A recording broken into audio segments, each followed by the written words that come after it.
Welcome back to For the Purpose Of. Thank you for joining us for the second episode in our AI Pulse series. We're excited to really try out this new format where you can either listen through podcast or video. Maybe you're following along in our EdTech Connect. We have multiple ways to check us out with this, and so we're excited you're along for the journey. And just wanted to do a quick recap from Keith's introduction that he put out for our brand new 2026-27 series, I guess. We're in series 5 now, guys? Yeah. Season 5? Yep. Nice. Hard to believe. I know.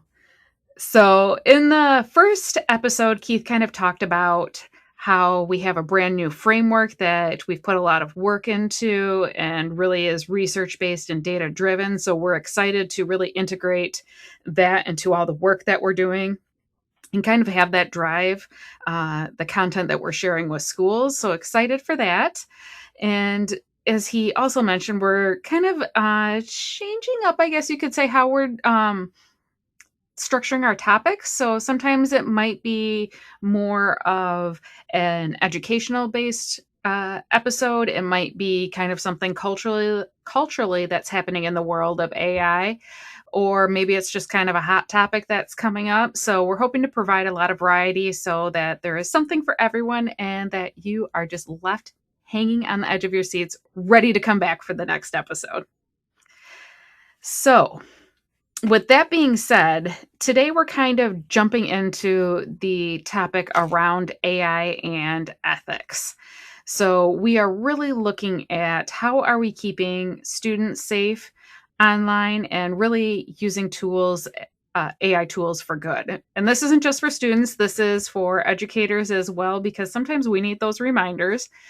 So we are going to start off with kind of talking about why does this actually matter? Why should we be discussing keeping our students safe online in regards to AI? Because we already know we need to be, good stewards of the internet, good digital citizens. But why are we talking about AI in particular around this? Well, I'm glad you asked that, Sarah. As we know, AI is everywhere, right? It's part of teaching, it's part of our learning. Everywhere you go, it's baked into a lot of the things that we already do. So it's not just about the technology that we're using. It's actually focusing on the ethical and responsible use, how to form those habits, and how to put those into play. So like Sarah mentioned, we have a new framework that focuses on ethics. So here we are going to focus on some of the foundations and some of the academic integrity, developing ethics, and how to put those into play. So why does it matter? Well, we like to keep that human part, right? We want it to amplify what we're working on. We really focus on what that does for us as humans and how it can use to make us more human and amplify the work that we do, but really not take away any of the learning or the thinking that we're using. So just keep that human in the loop. Yeah, definitely. I think AI especially has kind of this tendency to kind of erode things, right? Erode some of those communication skills, the learning things that we try to accomplish in class if we're not careful, right? But like you said, on the other end of things, it can really amplify us as human beings and help us reach new levels. So I think there's a level of responsibility when you're using AI. How do you think we teach students how to use AI responsibly? So there's a lot that goes into it when you're thinking about the classroom aspect of it. A lot of modeling and communication. So when we talk about teaching students to use AI responsibly, and even as educators, it's modeling, right? So like we said, we want to have it like a guided learning process and let students know what those parameters are and what those guardrails may be. So for example, I know I was doing some reading and I noticed something that said, educators that do a lot of modeling and a lot of that communication in the classroom, their students are able to increase their ability to spot hallucinations or certain biases that are in those outputs that come out. So I thought that was really, really cool. And just their proficiency and their media literacy skills were really, really enhanced. So I think there's a lot that goes into modeling that behavior and being a good, showing what a good human you are in the classroom, right? So when we talk about evaluating different types of AI that comes out, we like to think about how that critical thinking is, and also making things better, right? We call it amelioration, and how to talk about it, communicate, reflect on it, and see how you can make it better, those outputs better. So, and that's a lot of discussion in the classrooms, whether you're having check-ins or reflections, just ways that AI helps you learn, right? Some things that we talked about, I mentioned earlier about parameters. It's really important for educators to talk about where it can exist and where it should not be, right?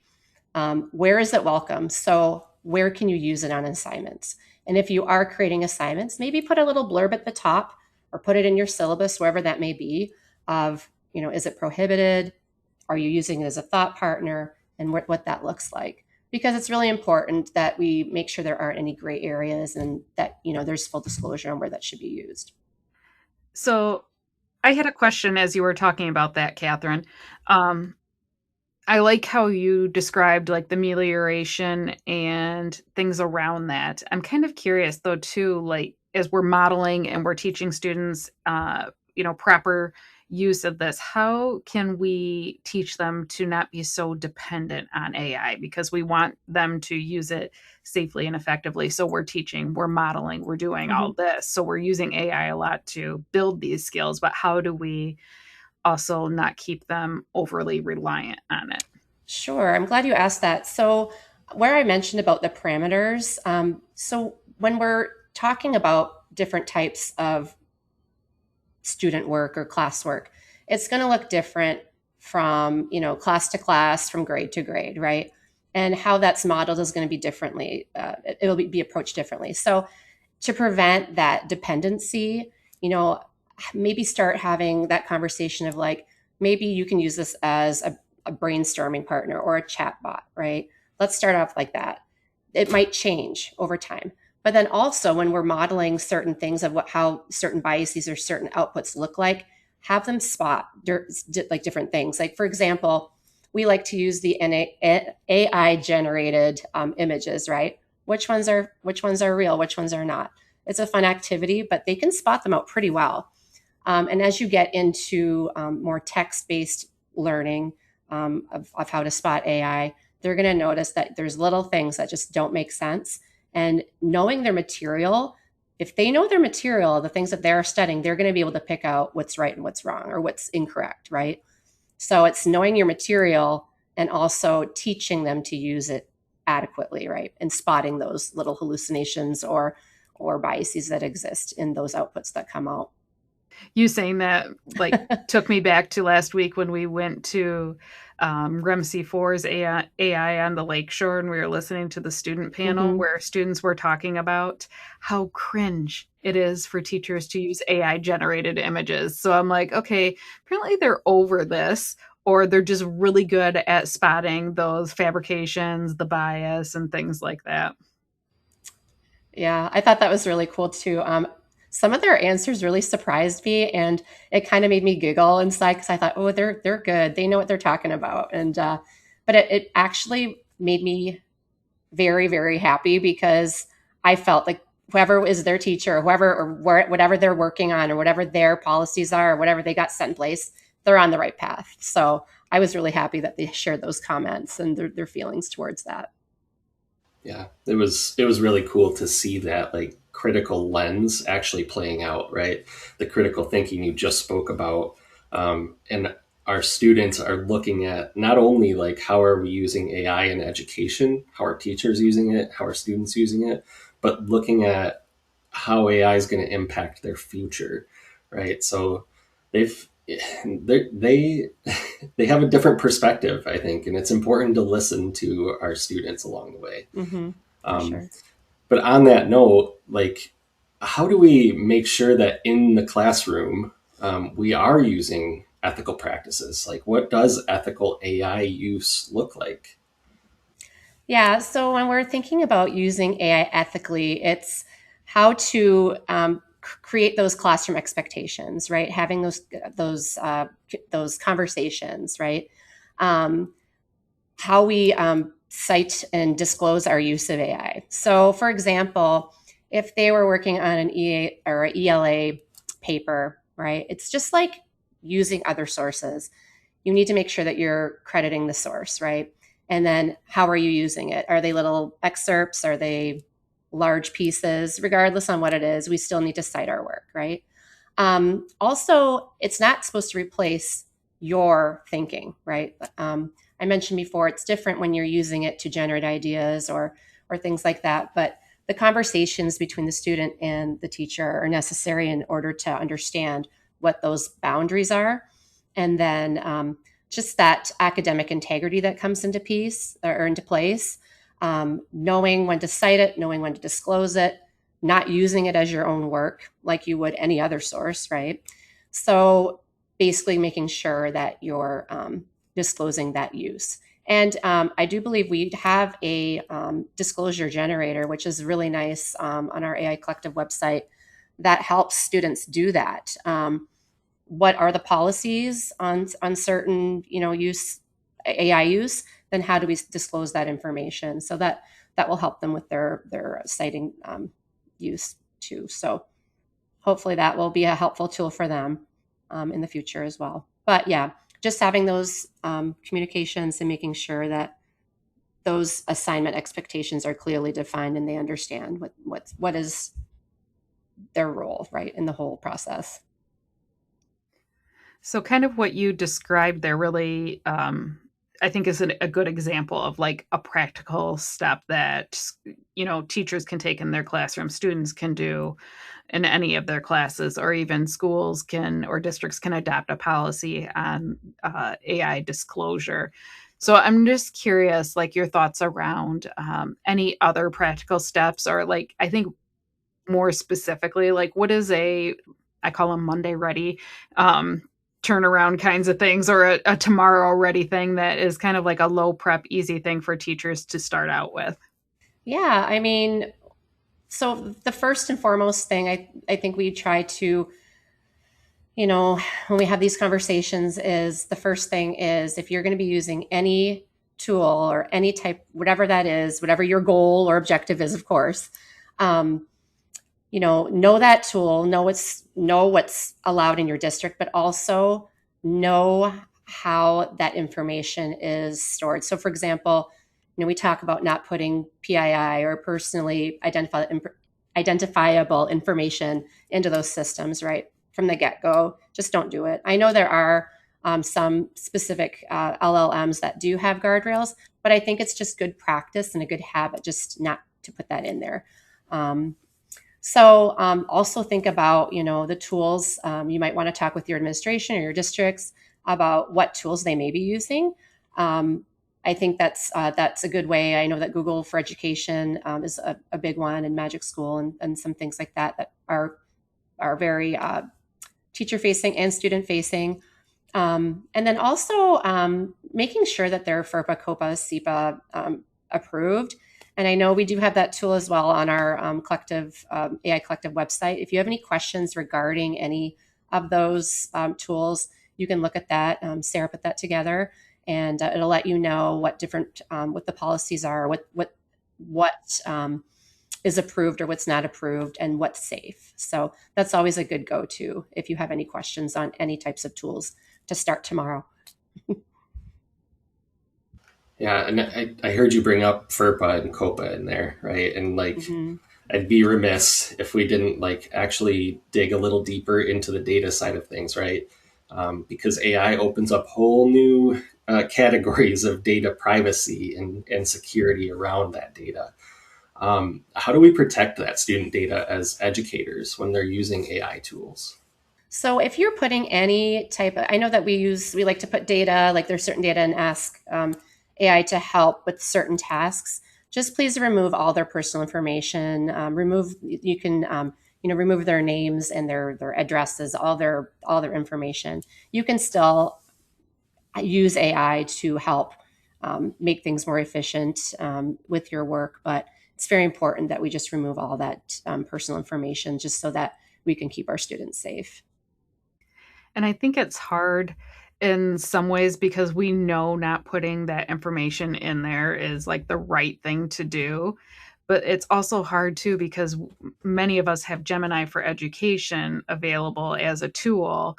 And like there's different guardrails that are built into that system alone that allow a greater sense of privacy around that. And we know our data isn't used for future training and things like that. So it's sometimes hard to say, here's the general rule, like don't put it in. Mm-hmm. But when you're using Gemini, it's just one of those things that I feel like it's hard to not have such a blurry line between those tools. Mm-hmm. Yeah. I It think can be a little tricky. Oh, go. as our AI companies are beginning to be more conscious of student data, I hope they're going that direction. I definitely I'm getting that question about Gemini too, right?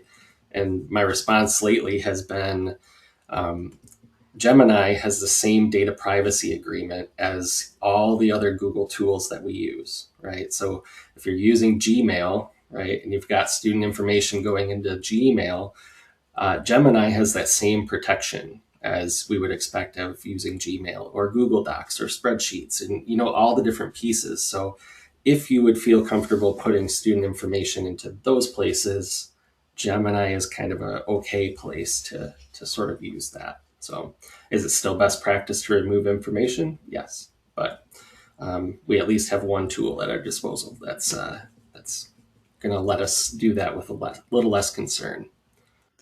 Google, making things helpful and difficult at the same time since inception. Yeah, sure. I know it's tricky because we get a lot of questions about that. Oh, but it's safe, and I'm like, I know, but it's good practice just to keep those habits in place. And I don't know, I just feel better not including those things. So just good habitual practices. Yeah. Well, it wouldn't be a AI discussion if there wasn't data privacy somewhere in the mix there. Right. But we are going to close things up here, trying to keep these episodes short and sweet.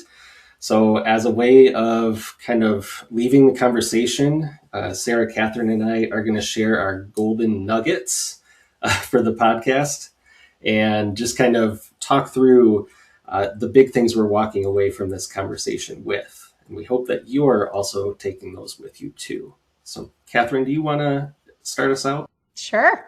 So my golden nugget, my thing that I find so important and the most biggest thing that we're walking away with today for myself is the modeling portion. It's so important for educators or, just to model and help students see how this is how we use it. And it's modeling, communication, observation. That's how we learn. And if we hear any student, it's like, well, where'd you learn that? My teacher or at school, or, I did this. But I mean, it's so foundational and it's so important. So yes, modeling is key. So that's one of my takeaways. Yeah, I feel like you can never do that enough.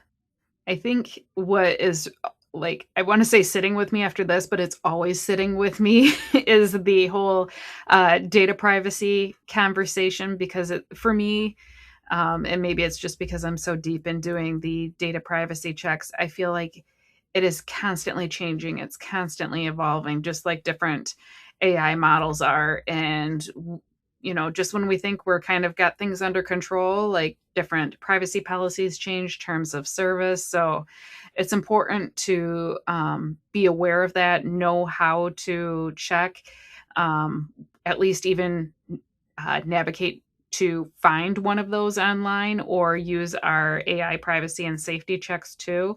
Another helpful resource too might be the REMC Association Student Data Privacy alliance too, where different districts have kind of come together and almost under a contract as far as saying, we agree to these terms of service. You're not going to use student data in anything. And so that's just an extra layer of protection.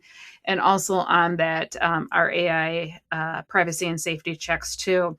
I try and reach out to vendors to have them verify themselves. And it's led to some very interesting conversations. So just know that I will not share if it's not publicly available. I'm not going to have it like, oh, well, they said this behind the scenes kind of thing, because it's all about transparency. And again, going back to that whole modeling aspect. One thing, in hearing you say that, Sarah, I can't remember what company it was, but I thought it was really cool how they actually knew that, we were doing these checks. And they said, well, we noticed that we got this ranking. Could you tell us why? And then it kind of like leads to those conversations. So I really love that they're paying attention and they know that, we're being transparent about these, so we're being good data stewards. Yeah. And it's important that they're considering how the student data is going to be used and stored and collected, right? Absolutely. So, mm-hmm. I guess my biggest takeaway is more around the conversation around academic dishonesty. Like, we were kind of stuck on that conversation for years. And I'm really glad that it feels like we're moving beyond that, that we're beginning to see more nuanced conversations around student AI use. I think we've been to a handful of conferences lately and seeing more and more how do teachers get students to use AI hands-on, right? And use it to learn with. So I'm excited to see more of that. And I think the stuff that Katherine was talking about around clear expectations is a really, really helpful thing for our students, because they're navigating this and they're learning it alongside of us. Like, we can't just assume that they know more than us or they even know how to use AI to learn. So having those clear expectations, taking that first step in and being brave, and seeing how it goes is an important step here. Especially that would be my challenge for our educators this year. Try to build those expectations, look at the ways that AI can amplify the things that make us human and really take our learning to a whole different level. And model that appropriate use, right? And talk through the disclosures and the citations and all those pieces, to really shift that conversation into a more nuanced space with students. So I'm encouraged. I think it's going to be a great year. And I'm excited to see what our teachers start to do as they feel more comfortable. They have the foundations under them to really use it in the classroom. So that's it for this episode of the AI Pulse on For the Purpose Of. And we're so glad that you came here to join us today. Our next one will be showing up in your feed soon, and we're going to have you live with us, right? So keep an eye out for that. We would love to see you live and ask your questions to us while we're talking about a next topic. And while you're at it, if you want to start earning sketches, you can go over to iamed.tech/AI Pulse and register there. You can get all the kind of updates on the things that we are building, and you have the chance to earn sketches along the way. So go check that out. And I think that's it for this episode of For the Purpose Of. Thanks for checking in. We'll see you next time. Bye. See ya.